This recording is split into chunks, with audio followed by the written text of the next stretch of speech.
Bonjour tout le monde, bienvenue au podcast Au-delà des plans, le podcast de la construction.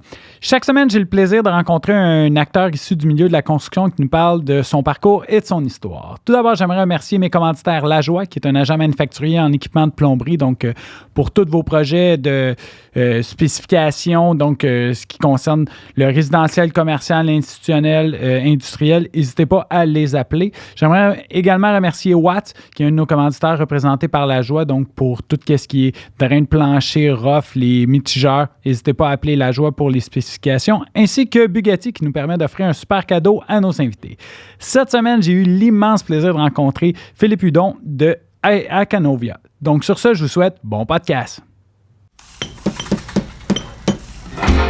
Vous écoutez Au-delà des plans avec Bruno Rajotte.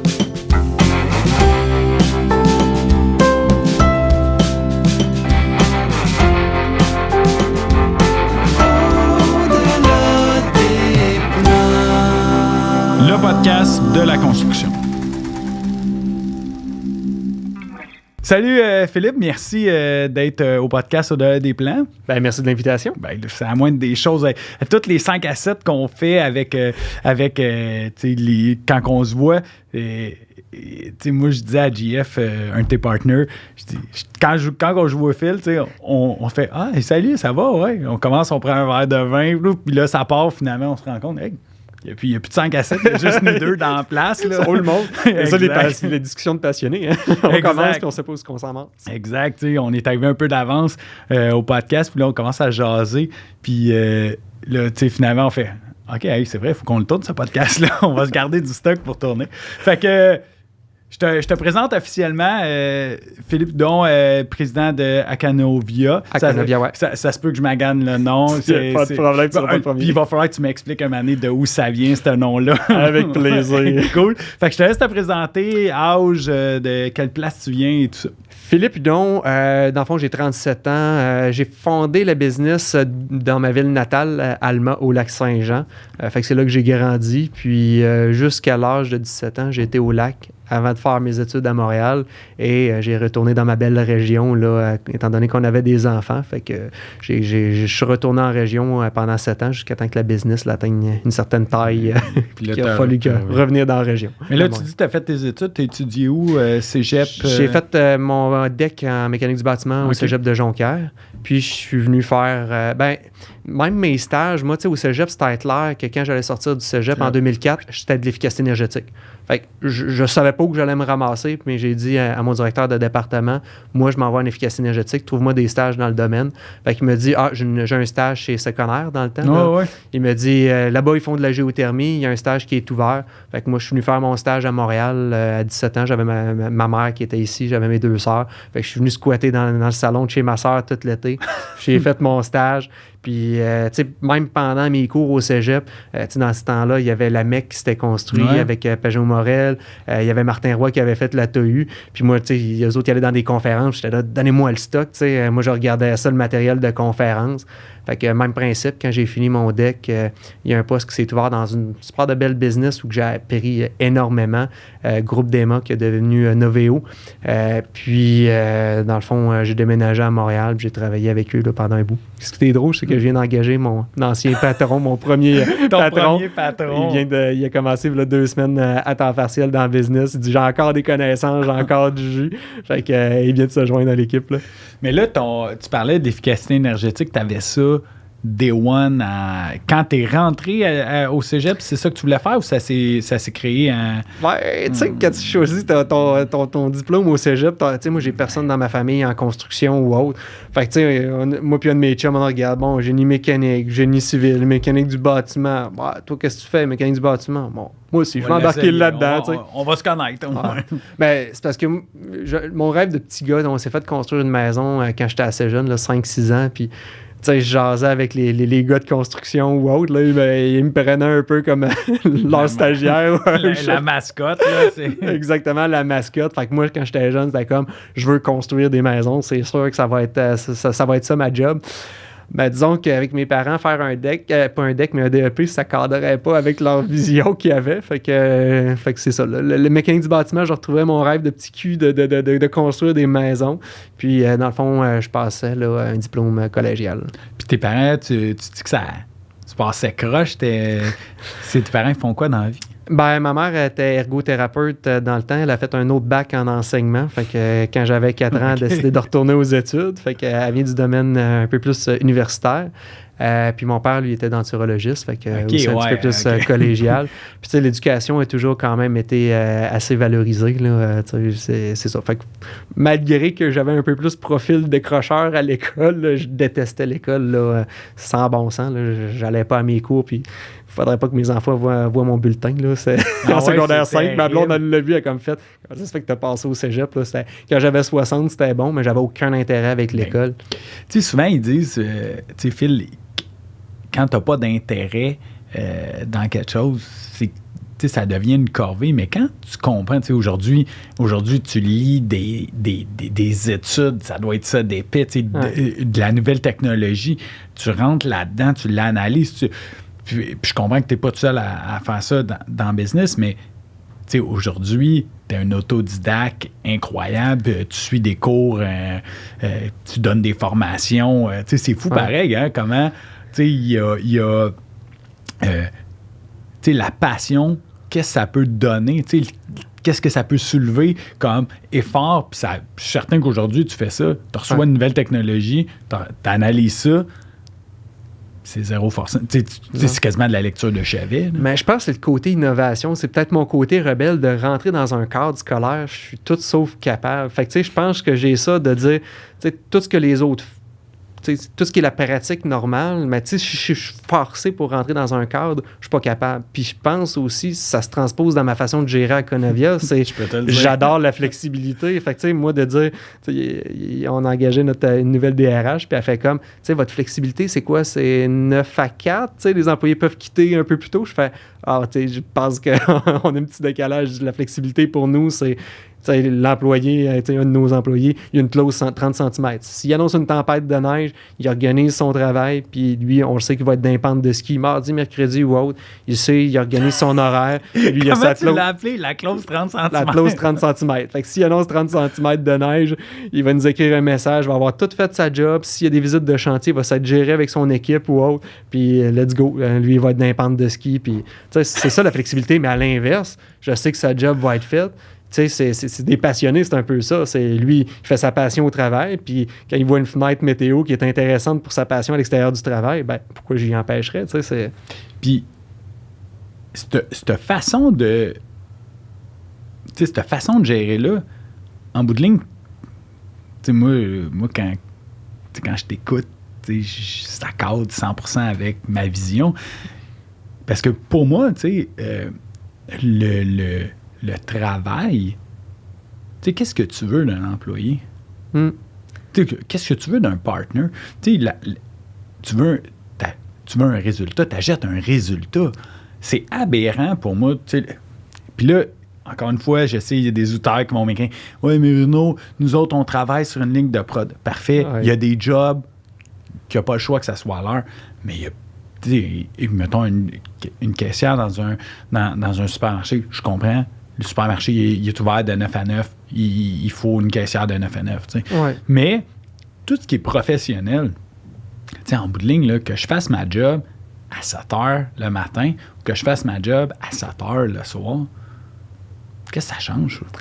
Ben, puis tu dis encore là, la caissière n'a pas le choix d'être là. Puis c'est la même chose avec les soins infirmiers ou autres, là. Mais tu as deux choix. C'est soit de dire, tu mets tout le monde à forcer de rentrer dans les cases. Là, tu dis, bon, ben toi, tu vas travailler la fin de semaine, toi, tu vas travailler le jour.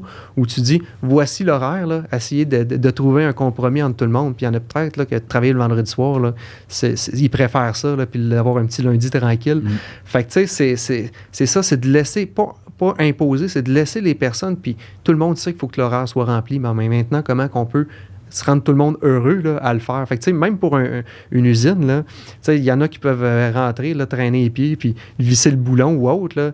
Puis il y en a là, qui, tu sais, ils peuvent voir que le boulon, là, il sert là, à peut-être faire les meilleurs skidoo au monde, puis à aider le monde dans leurs loisirs. Fait que, tu sais, si c'est capable de leur transposer cette passion-là, ben, peut-être la même job qu'ils vont faire, oui, il faut qu'ils soient présents, mais la qualité qui va ressortir, le contrôle de qualité, tu n'auras pas même besoin d'en faire après. Là. Oui, puis cette vision-là, avec la pandémie, ils l'ont forcé. Puis là, je vois des entreprises qui essayent de ramener ça à l'avant-pandémie. Puis je me rends compte, la flexibilité vient partie prenante d'un nouvel emploi. Puis je pense que les vieilles mentalités de gestion d'entreprise, ça passe tout croche dans la gorge. Là. Ça passe carré. Là. Tu gères des humains. Fait que, tu gères pas des machines. Tu peux pas dire... en ingénierie, on est très processus. Là, puis c'est peut-être un défaut des gestionnaires d'entreprise qui ont une tête d'ingénieur ou même comptable ou autre. Là, on est très cartésien. Fait que, moi, ce que j'aime, c'est justement de dire, bon, ben, l'humain, comment je peux le placer dans mon organisation? Comment je peux le satisfaire? Comment je peux le rendre heureux? Puis, au bout de la ligne, tout le monde est conscient. J'engage des personnes super intelligentes. Ils savent qu'il faut sortir quelque chose au bout de la ligne. Mais comment, moi, je peux mettre les conditions gagnantes pour, comme on parlait tout à l'heure, comment ça peut être un loisir rentrer au travail? Comment c'est pas un effort. Là. Quand le lundi, il rentre, c'est pas, bon, encore un autre lundi. C'est comme, yes, cette semaine, qu'est-ce qu'on va faire? Qu'est-ce qu'on va sortir? Où je vais m'amuser dans mon travail? J'ai un exemple concret de ça. Quand je travaillais... je nommerai pas l'entreprise. Moi, j'adorais les vendredis après-midi, après le dîner, d'aller jouer au hockey. Ouais. Tout le temps fait ça. Je trouvais que ça me relaxait pour le week-end. Puis, il y avait un des gestionnaires où j'étais qui me dit « Non, ça n'a pas d'allure. » Fait que là, il dit « Il faut que tu arrêtes de faire ça. Ça n'a pas d'allure. Je veux que tu sois au bureau. » Puis là, je dis « Je suis pas sûr que je comprends ton principe parce que moi, il faut que ma job, là, du vendredi PM soit faite avant. Tu vas juste être content. Tout est fait déjà. Je suis en avance sur tout le monde. Il dit, ouais, mais tu devrais en donner plus après. Attends, t'essaies de me dire, go, on represse le citron de nouveau. Puis finalement, j'ai quitté cette entreprise-là. Puis, je regarde aujourd'hui, je sais pas combien d'heures. Je travaille beaucoup d'heures. Je suis un peu comme toi. Je suis un passionné. Moi, je rentre, OK, je me lève le matin, bang. Les créneaux horaires ont peu ou pas d'importance pour moi. Il y a de l'ouvrage, mais on est passionné. Tu roules dans ça. Puis quand on analyse le nombre d'heures que je fais, aujourd'hui, moi, j'ai zéro l'impression de travailler. Mais quand je regarde le nombre d'heures que je fais par semaine, parce que maintenant, on a une femme, là, on a des enfants qui nous rappellent qu'on travaille. Puis eux, une année, ma blonde, elle me dit « Hey, mais tu travailles tout le temps. » Puis là, je fais « Ben non, je travaille pas. Je suis en train de travailler, mettons, je suis en train de préparer un podcast. » Puis elle fait « Ouais, mais t'es conscient que ça, c'est du travail? » Ouais, ben... Pas vraiment, parce que j'ai un loisir, c'est un travail. C'est comme, je fais ça pour le plaisir. Elle a fait, ouais, mais ça fait partie de ta job, ouais. Puis là, elle dit, là, t'es en train de comme préparer une conférence. Je dis, ouais, ça va être passionnant. Nouvelle affaire, système de pompage. Puis là, elle fait, OK, mais ça, c'est du travail, là. Puis là, je fais, oui, puis non. Fait que c'est ça. Mais quand ça, c'est fait, la quantité d'heures qui est faite au travail, hey, c'est un autre ordre d'idée. Mais tout ça part. Tantôt, tu me parlais des RH. Vous vous engagez, tu fais « Parle-moi de toi, comment ça? » Parfait, regarde, nous autres, on te verrait là. Avec ton profil, ça serait ça. Mais ça devrait être tout le temps le même parce que cette personne-là a zéro l'impression de travailler. Non, puis c'est ça, tu sais, souvent, on fait des postes, comme je disais tout à l'heure, on est très procédure, processus dans l'ingénierie. Fait que, tu sais, on a un rôle avec une description de tâche, puis souvent, tu sais, c'est Superman dans l'habit de Robin, là, tu sais, on cherche le super-héros qui n'existe pas, là. Fait que, tu sais, là, tu rencontres la personne, puis elle peut juste décevoir, tu sais, le rôle, là, il demande le super-héros, puis là, nous autres, à la place, tu sais, on essaie de mettre quand même, on cherche un ingénieur, tu sais, un peu une catégorie, tu sais, niveau d'expérience. Après ça, quand tu écoutes la personne, tu sais, on on est en pleine croissance, fait que les besoins sont immenses.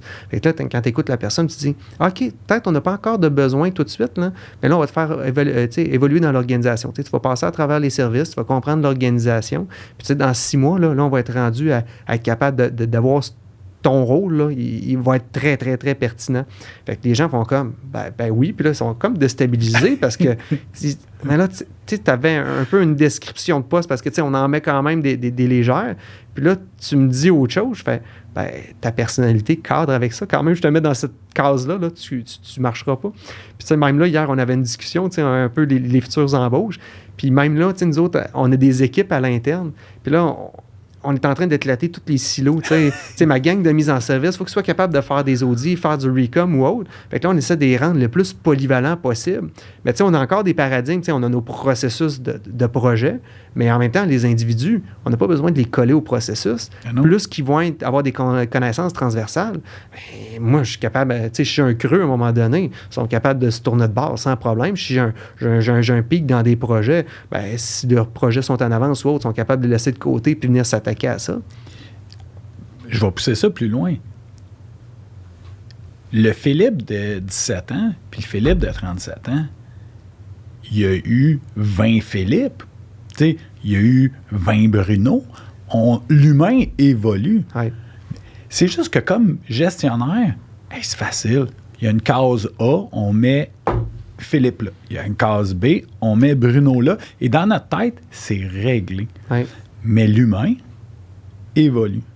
Puis l'humain, là, aujourd'hui, moi, je m'en ai rendu compte avec mon petit gars, Maddox. J'essayais de faire manger des légumes. Puis à un moment donné, je mettais peut-être 2-3 brocolis. Aujourd'hui, c'est 4 brocolis semaine, 4 grosses têtes de brocolis semaine, puis quand il met du brocoli dans son assiette, il n'y en a jamais assez. Ouais. Puis moi, je disais, c'est fou, Maddox, tu te rends compte, mon grand, que t'es passé de « je mange des cocombes, des tomates » à « cocombes, tomates, s'il y en a, je vais en manger, mais si t'as du brocoli, du chou-fleur, m'en rentrer, puis t'as quoi comme nouveau légume? » Je dis, c'est ça. Mais l'humain, là, ça, là, c'est des leçons de vie, là, de... L'humain va évoluer, puis nos employés, c'est ça. Oui, puis il faut être à l'écoute. Tu sais, souvent, les employés, des fois, avant de t'en parler, ça va prendre du temps. Puis là, tu sais, ils se sentiront plus sur son X ou autre. Puis là, à un moment donné, tu sais, ça éclate un peu de « Ah, là, faut que je fasse autre chose. » Tu sais, nous autres, on essaie de faire des rencontres, comment ça va à l'interne. Tu sais, avant là, que ça éclate ou autre, là, on s'assoit avec l'employé de « OK, tu sais, comment tu te sens? » C'est pas l'évaluation annuelle, là. Tu sais, n'importe quand, là, tu sais, comment ça va? Tu sais, y a-tu des éléments? Ah, tu sais, il se passe un peu ça à l'extérieur du travail. OK, tu sais, comment... T'as-tu besoin d'un peu de temps? Ah oui, tu sais, regarde, on va aménager ça. Tu sais, juste ça, là, les rencontres, comment ça va, c'est génial parce que avant qu'il y ait une problématique, on l'a tout vu venir. On le sait que la personne, OK, elle commence à être un peu moins heureuse dans ses tâches au day-to-day, elle veut un peu plus de progression. Fait que là, on est capable de se rasseoir avec elle, avec son chef d'équipe et de voir, bon, let's go. C'est quoi tes responsabilités pour, justement, si tu vas avoir un peu plus de responsabilité? Puis c'est quoi nos responsabilités? Comment on peut t'aider à atteindre ça? As-tu besoin de formation? As-tu besoin qu'on t'expose aussi devant les clients? Fait que, tu sais, nous autres, avec la croissance, la chance qu'on a, c'est qu'on veut faire progresser rapidement nos gens dans l'organisation. Fait que, tu sais, si tu veux te rendre là, on va t'aider, on va en avoir besoin. Fait que, tu sais, voici les jalons, puis nous autres, on est en support en arrière, on a des coachs. Mais tu sais, prendre son temps avec des employés, on en manque. Ouais. Si je te demande, t'as quoi après, c'est sûr que t'as plein de stocks, on a tout le temps plein de stocks, puis si t'en as pas, on va regarder ton téléphone puis tes courriels, ta cédule va se remplir. Mais de prendre le temps avec le staff, c'est extraordinaire. Puis ça doit se ressentir aussi dans le fait que l'employé peut vous communiquer que ça cadre plus vraiment avec qu'est-ce qu'ils veulent faire. Tu sais comment que l'intégration d'un employé, tantôt tu en as parlé, ça prend 6 mois avant de connaître un peu, à être confortable dans tous les départements. Ouais. 1 an et demi pour dire parfait, cet employé-là est 100% autonome. C'est énormément de temps pour des gestionnaires, pour le restant de l'équipe, parce que ça se fait pas tout seul, là, il y a des coéquipiers, du monde dans ça. La gang de simulation énergétique, c'est 3 ans au moins. Fait que c'est beaucoup d'investissement de temps. Mais comme tu dis, ces petites attentions-là, moi, perdre un employé, c'est beaucoup plus d'investissement de temps. Puis je préfère en investir en amont que de réagir puis de l'investir après. Fait que, puis aussi dans mon rôle maintenant, je dois t'avouer que des fois, je me fais pousser à l'interne. Je suis pas le patron standing ou autre. Je prends le rôle de patron avec ma vision ou autre, mais je me rends compte que les gens, quand je prends le temps de leur parler, je me soucie réellement de leur vie, de qu'est-ce qu'ils font à l'extérieur, de leur dynamique familiale, de comment ça se passe au travail. Mais ce point-là, ils se sentent importants dans le business. Puis pour moi, ils sont réellement importants parce qu'au day-to-day, ils prennent soin des clients, ils prennent soin de la qualité de leur travail. Fait que, moi, c'est une façon de le redonner. Puis, à chaque party de Noël ou autre, je le dis à l'équipe, je suis vraiment heureux. Je ne gère pas du négatif. J'ai jamais d'appel de client de dire « Hey, à Conovia, vous m'avez livré un rapport qui n'est vraiment pas de qualité. » À chaque fois, là, c'est des clients, c'est comme « Ah, vous avez dépassé mes attentes. Hey, maintenant, vous faites tous nos projets. » Fait que vous rendez ma job facile. C'est moi qui ai le côté positif, mais là, je vous le partage. Là. Puis, merci. Bien, il y avait j'écoute plein de capsules sur l'entrepreneurship, puis je me souviens plus qui avait dit ça, mais il dit tu demandes à tes employés de prendre soin de ta business. Oui. La moindre des choses, c'est de prendre soin d'eux autres. Exactement. Oui. C'est du donnant-donnant. Oui. Ils vont te donner plein de temps pour la business. Prendront du temps pour eux autres.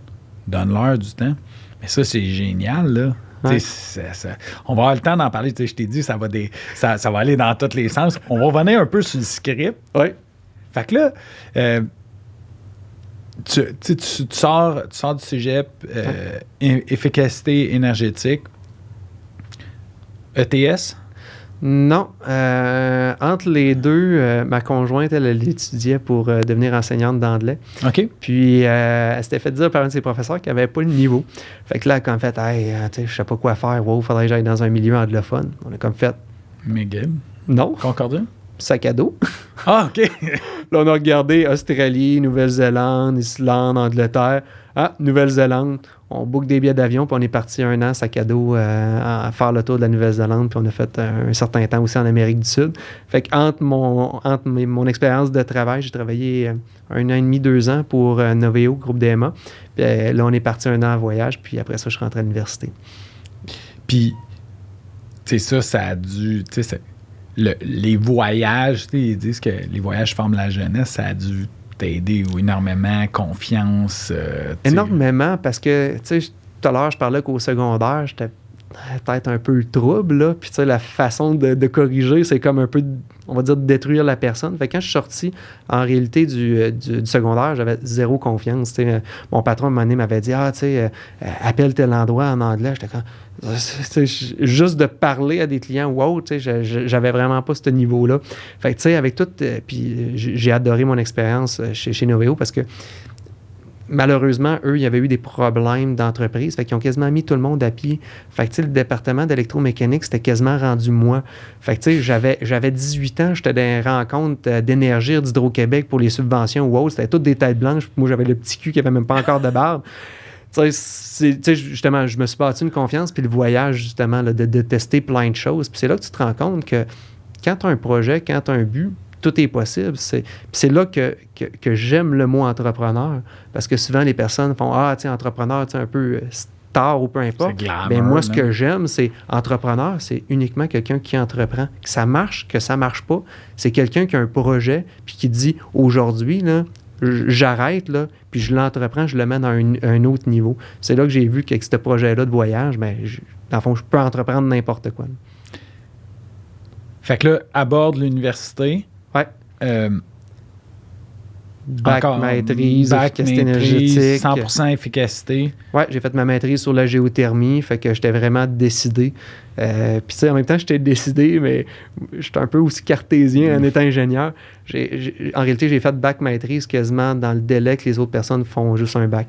Fait que... T'étais full-time là-dedans. Ouais, j'ai tout orienté mes stages. J'ai fait un projet humanitaire au Burundi à travers tout ça. Fait que j'ai tout organisé mes affaires. J'ai quasiment tout fait mes cours de maîtrise pendant que j'étais au bac. Puis la rédaction de mémoire, j'avais tout fait ma revue de littérature. Fait que en 8 mois, tout était complété. Là. Wow! Tu sors de l'université? Là, il y a une multitude d'avenues qui s'offrent à toi. Non. Ben oui, puis non, là. Tu sors en quelle année? Je suis sorti en 2011. Mais pourquoi je dis non? C'est parce qu'avec ma grande naïveté, c'est que j'ai fait toutes mes études à Montréal, mais dans le fond, quand j'ai terminé mes études, j'avais 2 enfants. Fait qu'on a décidé de retourner aux sources, au Lac-Saint-Jean. Mais l'efficacité énergétique au Lac-Saint-Jean... c'était tout sauf sexy. Je passais à des entrevues.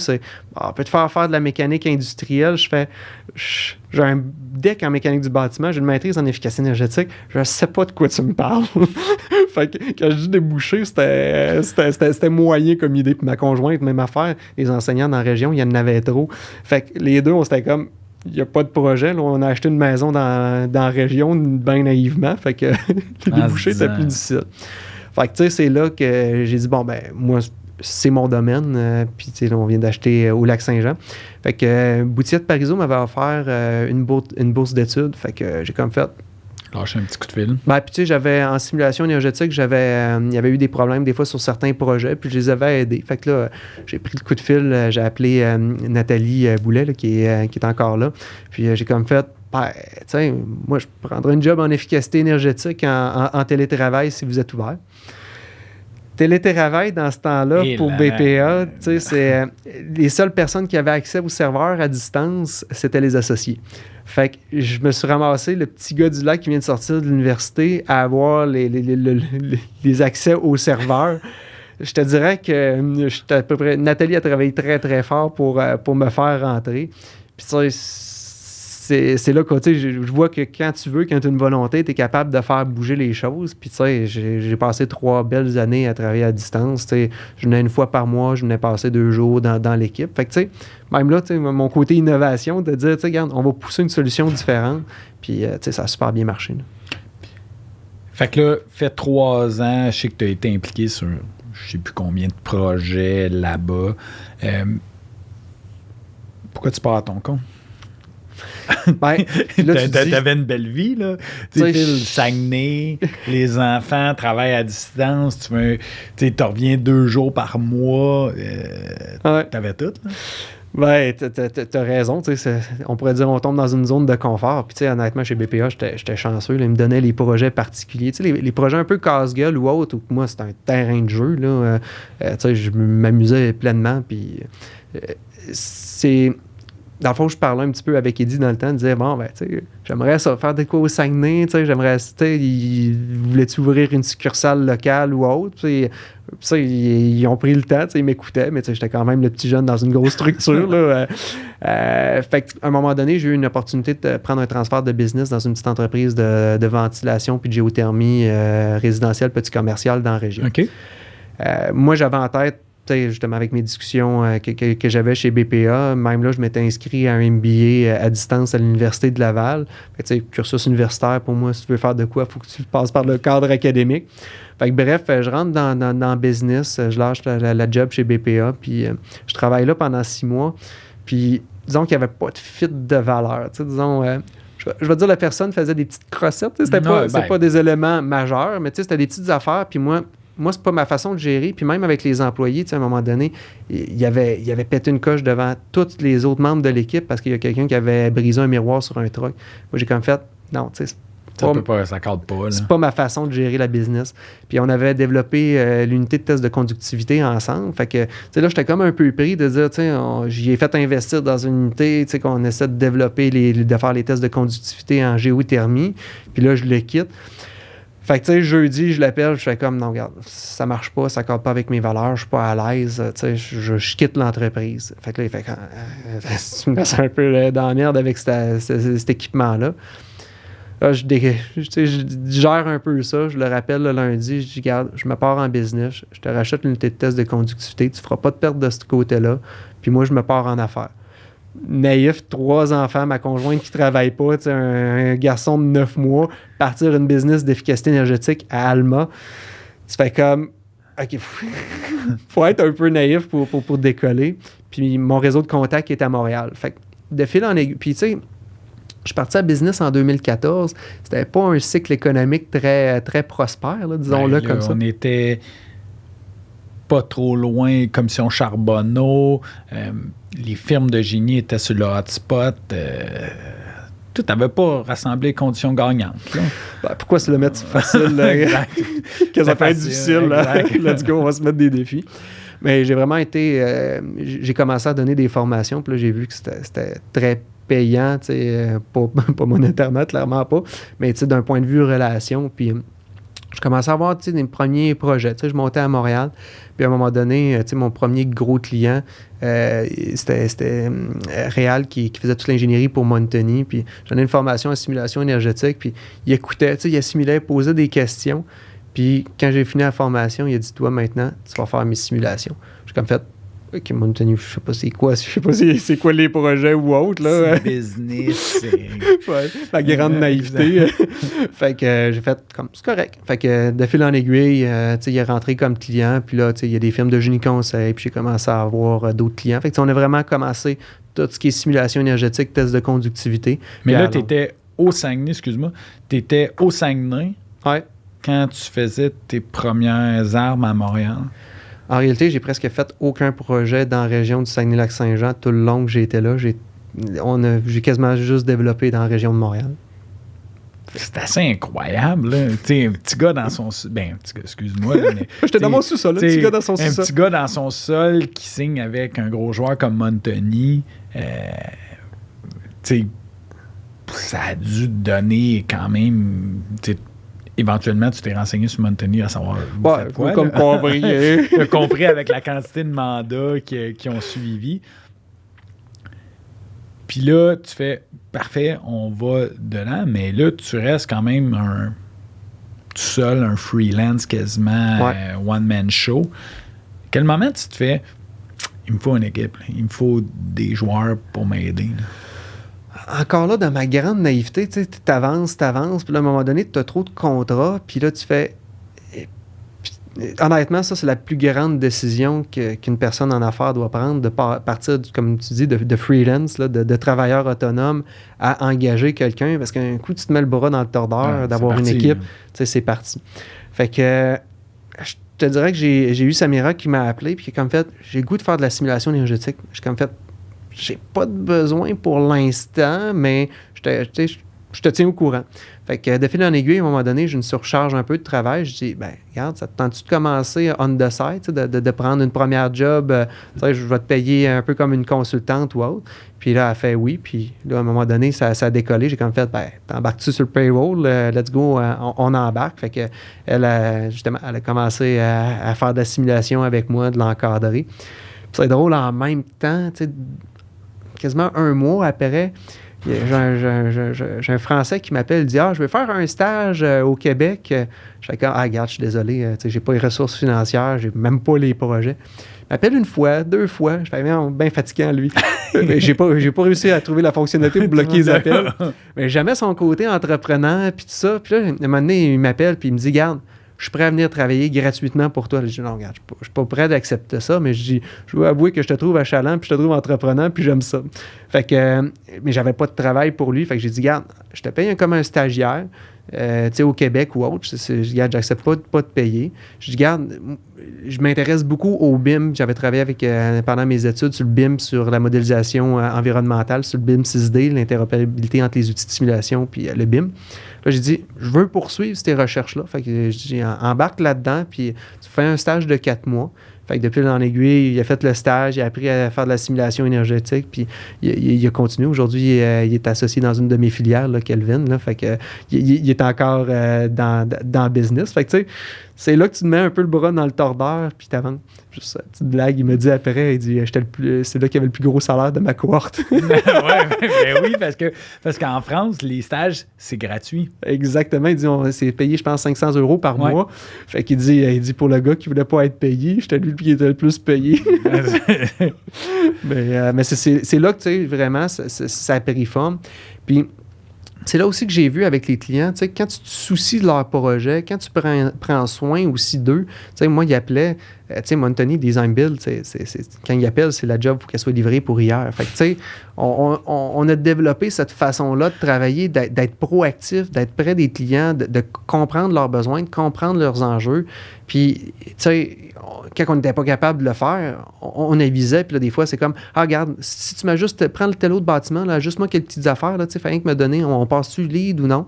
Fait que, tu sais, c'est le genre d'information qu'on était capable de faire, puis de partager le risque, puis, tu sais, le client, il appréciait qu'on était capable de prendre certains risques, puis de dire, tu sais, voici l'état des lieux, tu sais, garde, sois conscient que c'est pas final. Il y a ça, puis, tu sais, il va falloir réajuster, mais ça te donne une bonne idée de où ce qu'on va être, là. Exactement. Fait que c'est de fil en aiguille, c'est là qu'on a commencé à bâtir une équipe. Puis, tu sais, avec mes disponibilités, tu sais, entre Montréal et le Lac-Saint-Jean, tu sais, je faisais quasiment la route 3 fois par mois, là. Fait que, tu sais, avec 3 enfants à la maison.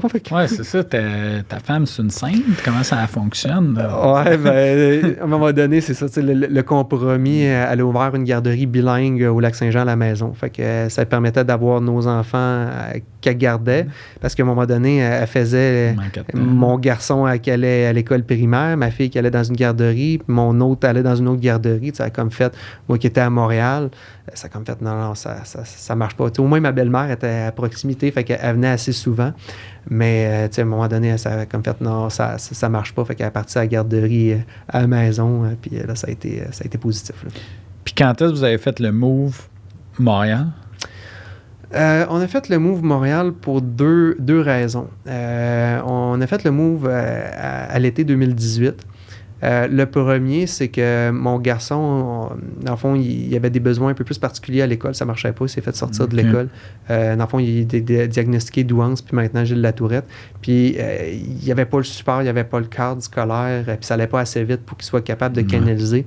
Puis, avec l'enseignante, disons qu'il y avait manque de collaboration. Fait il a passé les 3 derniers mois dans une sortie de l'école, dans une classe spéciale, plus avec les enfants. Il y avait le déjeuner parce que les enfants qui étaient dans sa classe, la majorité des parents ne s'occupaient pas d'eux autres.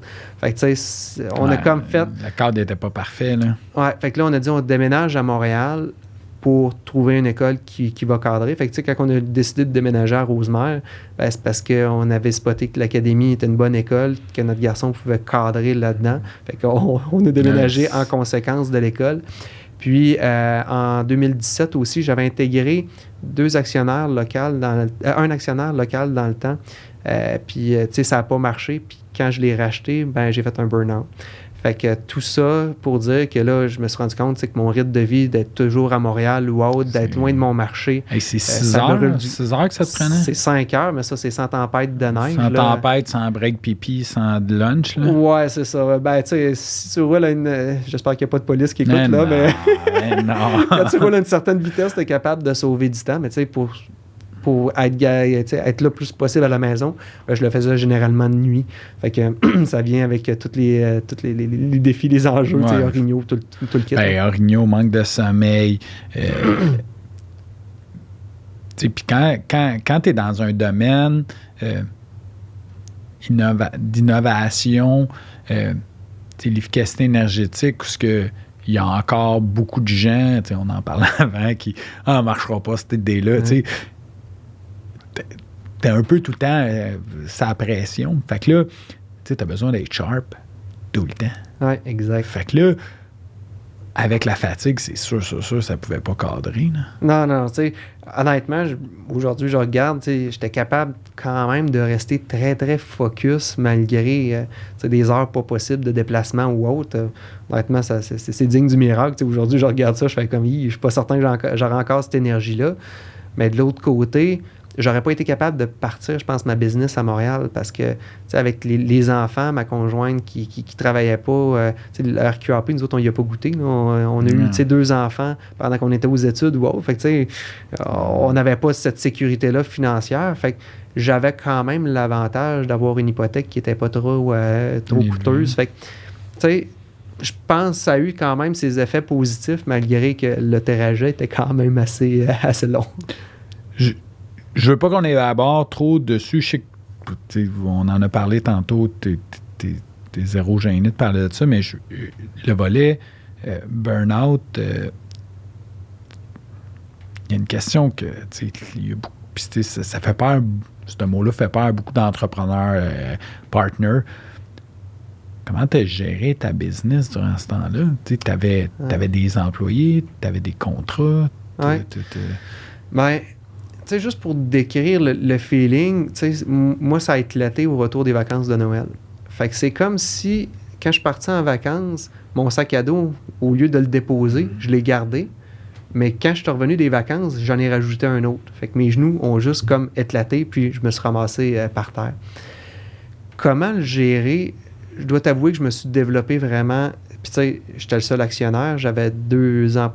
On était 4 dans le temps. Que j'avais besoin de cadrer. Comme tu dis, les clients ou autres, tu sais, qui appellent, que tu as besoin de continuer à faire rentrer de l'eau au moulin. Puis c'est là que je me suis un peu protégé. J'ai mis des balises de dire, tu sais, s'il y a quelqu'un qui m'appelle puis je suis pas apte, ben, il va tomber sur ma boîte vocale puis je sauve pas des vies. Fait que, tu sais, je suis un passionné, mais il n'y a personne qui va mourir. Fait que quand même que je le rappelle dans 3-4 heures ou le lendemain, si je me sens pas apte, je le prends pas. Fait que je faisais la même chose avec les employés. Je l'ai pas nommé à mon équipe que j'allais pas bien. Tu sais, j'allais à l'épicerie puis je braillais. Tu sais, quand il faut que tu gères une business puis tu as ce niveau-là d'énergie, tu sais, c'est quand même assez rough. Mais, tu sais, j'étais pas capable d'écouter la TV. C'était trop stressant. Puis tu dis, gérer le business, c'est stressant. Fait que, tous ces éléments-là, mais avec ma conjointe, je me couchais le soir, je lisais des Tintins, c'était à peu près le niveau de stress que j'étais capable de supporter. Fait que, je lisais des bandes dessinées, j'ai commencé à faire de la méditation. Puis là, j'ai intégré ces pratiques-là, assurément zéro alcool, tous ces éléments-là. Fait que j'ai vraiment fait un reset. J'ai été bien supporté, puis j'ai vraiment fait une étape à la fois parce que, honnêtement, il y a quelqu'un qui m'a rappelé et qui m'a dit « Yann, joins-toi à l'équipe, on va prendre tes clients ou autres. » là. C'est sûr que j'aurais dit oui. C'est certain. Fait que, tu sais, de fil en aiguille, j'ai regagné en énergie. Puis, tu sais, je te dirais que ça a pris un bon 6 mois, d'atteindre, un rythme normal. Mais, tu sais, c'est pénible, chaque pas que tu fais. Mais, tu sais, c'est de prendre une journée à la fois. Puis, justement, là, moi, je suis un visionnaire à la base, mais là, j'ai comme, je prenais une journée à la fois. Si je suis pas prêt, je le fais pas. Je me protégeais comme ça. Les clients ne l'ont pas ressenti. Mon équipe, possiblement un peu, mais, au bout de la ligne, même là, j'ai été capable de générer de la croissance malgré tout ça. Là. Ce que je me rends compte, j'ai eu dans mon entourage des burn-out dernièrement. Puis ce que je me rends compte, c'est que ça fait sortir un leadership des autres, des employés. Puis il y en a que moi j'ai vu, là, Phil, qui ont pris un step-up. Ouais. C'est là que je me suis rendu compte, c'est ça la force de l'équipe. Ouais. Tu veux savoir, mon père me disait, tu veux savoir si ta femme, c'est la bonne personne, rentre dans le bois avec un mois de temps, là, on va savoir, tu vas pas mal savoir si c'est la bonne. Ouais. Si à la sortie de là, tout est merveilleux, là, marie-toi demain matin, c'est la bonne. C'est un peu ça, j'aime jamais dire, j'ai l'expression t'as été au Vietnam, là, mais c'est ça, t'as mangé une volée, t'as subi des traumatismes. Puis dans ça, l'humain peut apprendre de ça, l'accepter. Puis comme entrepreneur, là, c'est un tabou de parler de ça.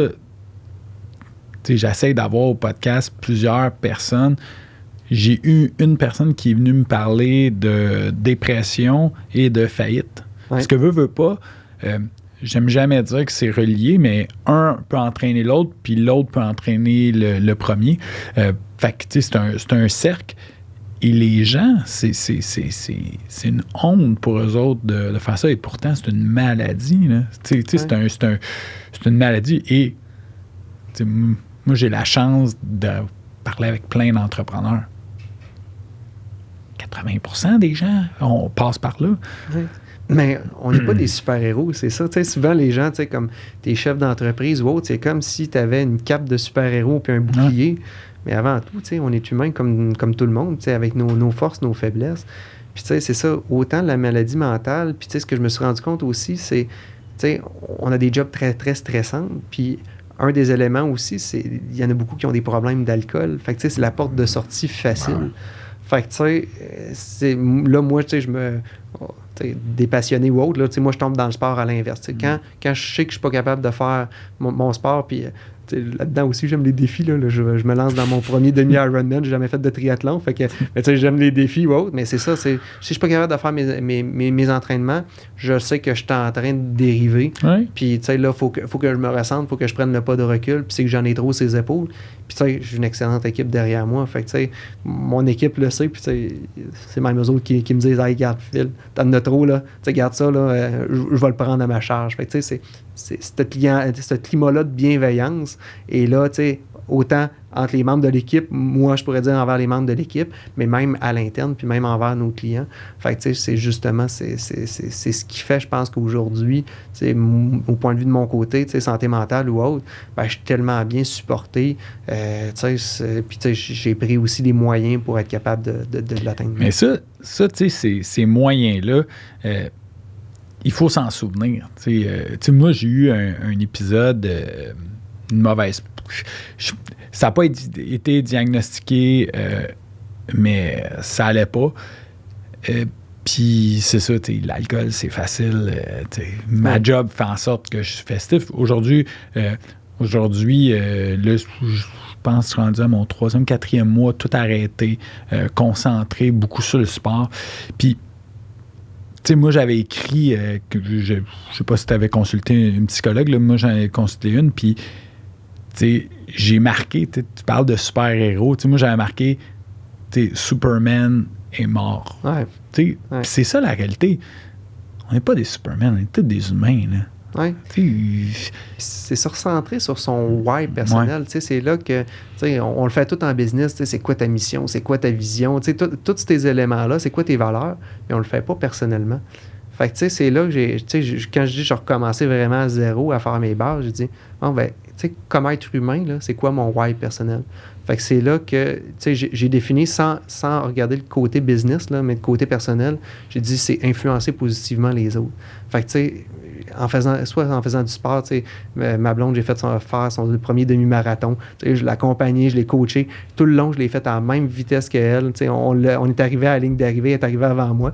Fait que, on l'a fait tout le long ensemble. Je l'ai fait avec d'autres personnes.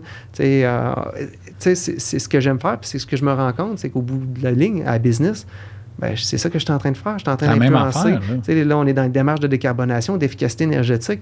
Je fais avancer les entreprises, je les influence positivement dans leur impact environnemental. Oui, tu sais, c'est ça. La job d'une business, tu sais, on est un pion dans l'échiquier. Oui. Puis, tu sais, tous tes partenaires, puis c'est ça la force de l'équipe. Moi, je dis tout le temps, c'est Patrice, un de mes collègues qui m'a donné cet exemple-là. Il dit, tu sais, Bruno, toi, t'ouvres des portes. T'es le corps arrière, c'est toi qui reçois le snap, mais il dit, après ça, tu distribues le ballon. Mais notre job à nous autres, c'est une fois que tu nous ouvres une porte, une fois que tu nous donnes une opportunité, c'est à nous autres de la prendre. Oui. Mais c'est sûr, Bruno, quand tu vois que ça marche pas, tu as tendance à aller. Laisse-nous aller. Oui. On va te le faire à notre façon, ça va marcher. Mais c'est ça. Puis, ça fait une très, très grosse différence. C'est l'attitude, puis les gens le ressentent. Oui. Oui. Les gens le ressentent. Puis c'est ça, la job. T'es un coach, là. Tu sais, au hockey, des fois, tu regardes les équipes de hockey, tu fais « Hey, cette équipe-là, là, ils ont juste changé le gars qui est en arrière du banc. » Puis là, tu fais « C'est débile. C'est tous les mêmes joueurs. » Mais pourquoi, quand tu pèses, c'est juste que là, il sait comment peser sur le piton pour que lui, il fonctionne, parce que lui, il se sent bien, il est reconnu, tout ça. Tu as parlé d'un mot qui est venu à la mode, puis qui était très, très présent pendant 2 ans. Là. Oui. Puis là, je le regarde aujourd'hui, il n'existe plus dans le vocabulaire. Là. Je pense que Larousse va l'effacer. Le mot bienveillance. Oui. La pandémie, c'était sur toutes les lèvres, la bienveillance. Mais je la regarde aujourd'hui. Je parlais avec des clients, je parlais avec des partners.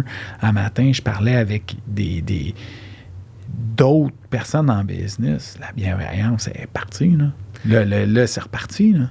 On a refait nos valeurs, je pense, en 2019, avant la pandémie. Puis, tu sais, on essayait de mettre un mot sur, tu sais, notre climat interne, notre collaboration, notre façon de travailler. Puis, tu sais, il y a un membre dans l'équipe qui a sorti le mot bienveillance. Quand j'ai entendu ça, c'est comme... Tu sais, puis c'était avant, justement, la pandémie, avant que ça soit... J'ai comme fait... Mais wow, tu sais, quel beau mot. Puis, tu sais, moi, je dis toujours, si j'ai à garder une seule valeur dans l'organisation, c'est la bienveillance. Puis, tu sais, on a bienveillance puis collaboration, les deux sont liés. C'est lié, là. Puis, tu sais, la bienveillance est à tous les niveaux.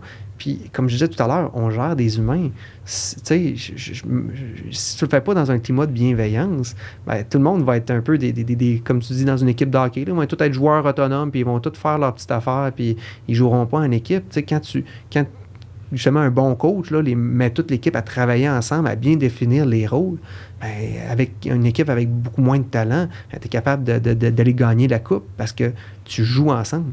Comme les Mighty Ducks, là. non, mais c'est ça. C'est ça.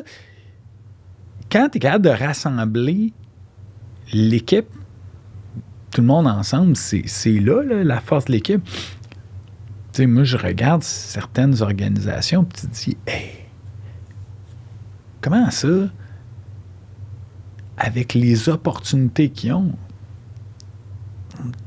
tu la regardes il y a 5 ans, tu la regardes aujourd'hui, même dossier, puis là, tu te dis, hey, c'est des erreurs qui se répètent. Puis là, tu sais, je m'en vais dans leur bureau, puis là, une couple de semaines, puis là, je dis, hey, le monde sont où? Ben, ils sont tous en télétravail. Attends un peu, là. Vous avez les plus beaux bureaux au Québec. T'as un gym, cafétéria, t'as une machine à café, je sais pas combien, c'est le meilleur café au monde, là. Puis t'as personne au bureau. Hey, réfléchis à ça, là. Gros problème. Ouais. Puis là, on analysait un peu. Puis là, je dis, t'as un tel, comment il va? Aucune idée. Hein? Si ton leader dans ton équipe, tu sais pas comment il va? Ah, ça fait une semaine que je l'ai pas vu. Ouais. Mais c'est ça. Mais tu sais, il n'y a pas de bienveillance. Il n'y en avait pas il y a 5 ans. Tu le regardes aujourd'hui, il n'y en a pas. Mais tu regardes, c'est un roulement de staff, des erreurs puis des projets qui tombent dans le conflit. Fait que tu sais, la bienveillance, selon moi, devrait faire partie de 100% des entreprises.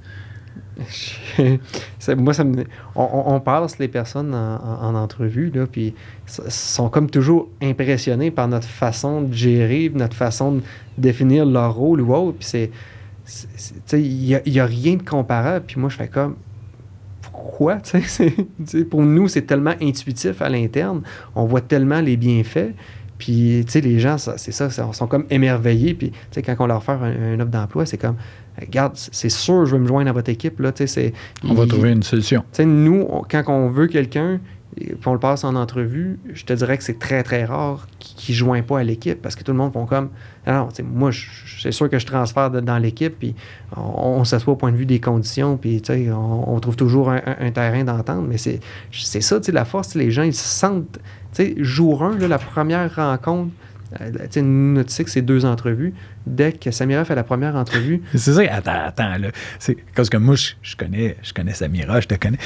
Explique un peu comment vous procédez pour une première entrevue. Là. C'est particulier. Là. Ben, en fait, particulier, vous êtes les seuls à faire ça, mais moi, depuis que tu m'as dit ça, c'est clair que je vais essayer d'intégrer ça à notre processus chez La Joie.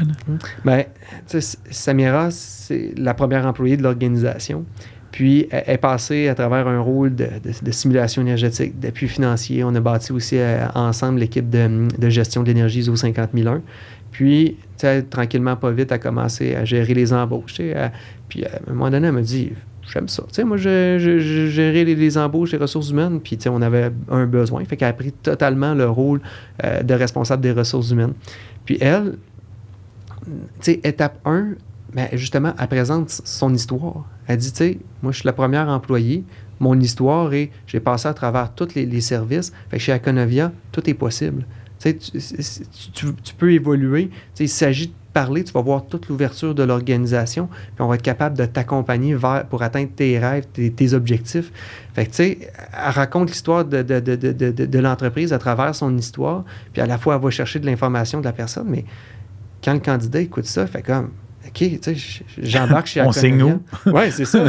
Là, quand on passe la deuxième entrevue avec le chef d'équipe, ben, la réponse qu'on a, c'est comme, OK, c'est-tu scripté ou... mais tu sais... les caméras. Ben oui, c'est ça. C'est tellement uniforme, mais c'est naturel pour nous. On n'a pas besoin de le scripter. Les gens sont impressionnés parce que, justement, c'est pas on regarde pas l'humain dans dire « Hey, j'ai un besoin à combler. Là. J'ai plein de projets à livrer, je suis dans la merde. Il faut que je te rentre dans mon équipe. » Non, nous autres, on engage les gens avant qu'on en ait besoin. Ça déstabilise. Il n'y a aucun gestionnaire qui va te faire « Une bonne idée. » Je suis pas sûr d'avoir... Ben en fait, je suis pas sûr d'avoir les ressources, mais en même temps, si tu as la personne, tu sais, un peu comme qu'est-ce que tu as fait avec Samira quand elle a commencé. J'ai 2-3 projets, embarque 2 semaines après, t'es à temps plein, clouc, on va trouver assez de jobs, mais c'est ça la réalité. Oui, mais parce que si tu attends qu'il est trop tard, ben, à un moment donné, tu es obligé d'engager n'importe qui, puis c'est là que tu tombes dans la roue d'engager quelqu'un qui ne fit pas avec l'équipe. Tu en engages un autre. Puis là, tu te crées une dynamique de conflit. Fait qu'au lieu d'investir ton temps à regarder comment que les personnes vont avoir une dynamique de bienveillance, ben, tu joues à l'arbitre à gérer des conflits parce que les gens ne sont pas faits pour travailler ensemble. Fait que, tu sais, j'ai un vice-président qui vient de rentrer dans l'organisation, ça fait 2 mois, puis, tu sais, il dit, comment, tu sais, ça fonctionne au point de vue des embauches? Je dis, ben, regarde ton besoin futur, nous autres, on engage avant et pas après. Fait que, là, il dit, t'es-tu en train de me dire que t'attends pas que ça déborde de tous les bords avant d'engager? Je dis, c'est exactement ça. On a besoin d'aller chercher les bons candidats. Fait que nous autres, t'as besoin de ça, je les engage tout de suite, puis après ça, on ira chercher la business. Ça, c'est... Il y a plein de mandats présentement sur le marché. Fait que, tu sais, ça déstabilise même les gens à l'interne qui viennent se greffer dans l'équipe à dire, tu sais, il me dit encore la semaine passée, il dit, je continue là, ma déprogrammation, parce qu'il est habitué dans un cadre de film standard. Mais c'est ça, tu sais, justement, oui, on finit tout par, tu sais, on finit tout par livrer des projets. Tu sais, maintenant, je compare ça à un système digestif. Tu sais, les projets rentrent, il faut qu'ils sortent à quelque part. Il ne faut pas que ça bloque dans le tube digestif. Fait que, tu sais, comment on est capable de le faire? Ben, justement, c'est en ayant les bons éléments qui sont là en amont et non quand tu es constipé. Puis non, c'est ça. C'est... Quand c'est jammé, pas le temps. Là. Non, tu es en gestion de crise. Tu veux tout sauf être en gestion de crise. Ben, tu sais, moi, je dis tout le temps, tu sais, le premier cours que j'ai su, là, les auditeurs vont me dire, ça fait 14 fois que tu le dis. Je le sais. Premier cours, j'étais arrivé à l'université, ils m'ont dit, bon, ça, c'est de la gestion de projet. Voici 2 diagrammes. Premier, ça, c'est, vous allez partir super vite, pas préparé. Ça va vous prendre 20-30% de plus de temps. Par contre, si vous prenez du temps à la préparation, la mise en place, à la fin de la journée, vous allez finir avant. Ouais. Wow! Moi, je regardais ça, j'ai fait « Wow! OK, ça, c'est génial. » Mais je regarde aujourd'hui les entreprises, ben, à matin, l'appel est là, ils sont en train de creuser les fondations, il n'y a pas de plan. Je suis comme, y a-tu quelqu'un qui a compris quelque chose dans la vie? Puis là, finalement, on regarde, tu sais, les fameuses maisons des aînés. Tu es impliqué dessus, j'étais impliqué dessus. Ils ont parti ça, pas de plan, pas d'octroi, donné contrat. Là, vas-y, là, je regarde, tu sais, dans les nouvelles. Ah, ouais, maison des aînés, 12 mois, 14 mois de retard. Là, je fais, aller à Polytechnique. Ils vous l'ont montré. Et, là, 20 ans, Polytechnique, ils savaient que si tu partais comme un cabochon, tu allais finir plus tard. Puis c'est logique, tout est logique. Mais aujourd'hui, on fait encore ça en pensant qu'on va sauver du temps. Puis, tu sais, moi, je le vois beaucoup. Tu sais, la décarbonation, c'est de la planification. C'est exactement ça. Tu sais, ça se fait sur 10 ans, sur 15 ans au sein des organisations. Puis là, je me rends compte qu'il y a beaucoup de gestionnaires qui sont dans un rôle de gestionnaire, que c'est pas des gestionnaires, qui sont toujours en train d'éteindre des feux. Mais ta job comme gestionnaire, là, si tu éteins des feux, là, c'est qu'il manque une étape qui est justement ta planification. Puis, tu sais, ça me sidère de dire, tu sais, investis dans ton organisation, bâtis-toi ton plan de match, bâtis-toi aussi un cadre pour être capable de partager. Tu sais, le gars des finances, là, si tu arrives avec un plan qui est clair, avec un investissement sur 10 ans, là, tu vas avoir la paix pour les 10 prochaines années. Tu sais, donne-y du feedback après de c'est quoi les bons coups, les mauvais coups, ça donne-tu des effets escomptés ou non. Là. Mais le reste, là, il sait que l'argent qui sort, c'est dans une vision. Versus, si tu vas tout le temps chercher de l'argent pour des urgences, pour des affaires que tu n'as pas vu venir ou autre, quand tu vas aller le voir avec un projet, il va comme faire, ça va planter comme toutes les autres choses qui sont faites. Oui. Fait que, tu sais, la planification, c'est peu maîtrisé dans le domaine, mais... Ce matin, Phil, déjeuner d'affaires avec mes partenaires, différents partenaires dans un réseau de contacts privés au niveau de la construction. Depuis 1 an, on est 4, 5, 6 au déjeuner. À matin, 16. Tous ceux qui étaient là, les 6-7, nous autres, les business vont bien. Planification, on fait du développement. Ce réseau-là, sans faire du développement, sharer des contacts. Puis là, j'écoutais, puis là, j'étais avec Étienne puis David, puis j'étais là, je dis, écoutez ce qu'ils vont dire, il manque d'ouvrage. Ouais. Tout le monde qui était pas là, le discours dans leur... On a comme un 10 minutes, 5-10 minutes qu'on présente les projets, tout ça. Tous les gens qui étaient pas là, ils vont tous dire « j'ai pas beaucoup d'ouvrage ». Sur les 9 qui étaient pas là, il y en a 8 qui ont sorti ça. Ouais. 8 qui ont sorti ça. Puis là, je leur ai dit « vous savez pourquoi que nous autres, on était là? Toi, ça va-tu bien? » Il dit « j'ai pas assez de bras pour faire tout l'ouvrage. » L'autre, il dit « mon carnet de commandes est plein. Je suis rendu en juillet 2024. » Il dit « toi, comment ça va? » Je dis « comment ça va? Je t'ai impliqué sur tous les projets. » Puis là, j'analysais ça, puis c'est exactement la même chose que planification de staff, planification financière, planification. Les gens, faire du développement, là, et tu fais pas du développement quand ça va pas bien, tu fais du développement quand ça va bien. Oui. Comme ça va tout le temps bien aller. Oui. Oui. Puis tu sais, tout à l'heure, je disais, j'ai commencé à donner des formations dès le jour 1. Tu sais, là encore, là, je suis dans les formations, dans les conférences ou autre. Tu sais, je pourrais faire plein d'autres choses. Là. Encore là, je partage mes connaissances, j'ouvre mon jeu à tout le monde. Mais en même temps, justement, je suis là. Nous autres, la business, ça rentre. Là, on gère justement pour s'assurer de ne pas en prendre trop. Mais comme tu dis, c'est du travail de temps plein. Puis il y en a, c'est comme... Je pense que c'est des problèmes de délégation aussi. Ils n'ont pas le temps, ils ne font pas confiance aux autres, ils ne sont pas capables de bien déléguer. Fait que, moi, je m'assure d'être là. Puis je vais me dire maintenant, mon rôle, je suis un peu une mascotte. Là, je me promène, je suis un ambassadeur de la marque Aconovia. Au day-to-day, je ne fais plus d'opération. Là, même au point de vue technique, là, je suis rendu un has-been là-dedans. Pourtant, j'ai déjà été...